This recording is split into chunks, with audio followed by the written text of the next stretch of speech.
One would hope that by meditating, at least at the basic level, one will become a bit more self-aware.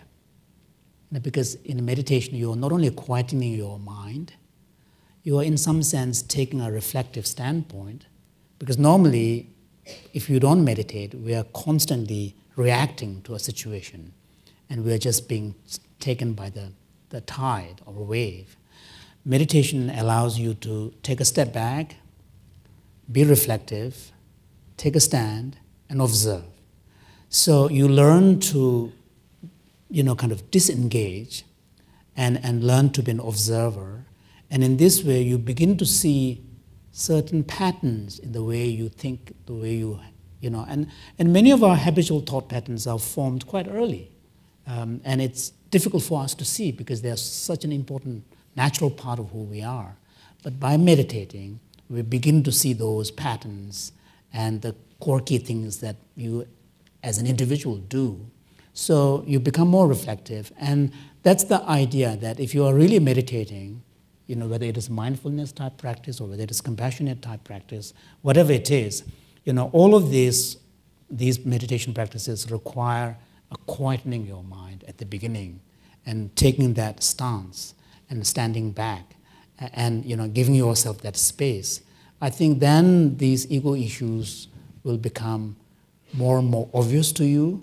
And then, once it becomes more and more obvious to you, then you have a chance to handle them. Because at the bottom, all of us want to be nicer people, All of us want to be more fun to be with. All of us want to be kinder. And sometimes our own quirky personalities and habits come in the way.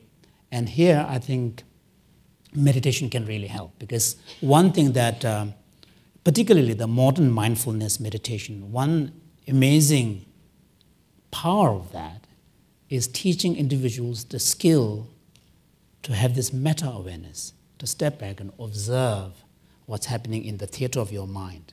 And that ability to step back and observe is a powerful skill.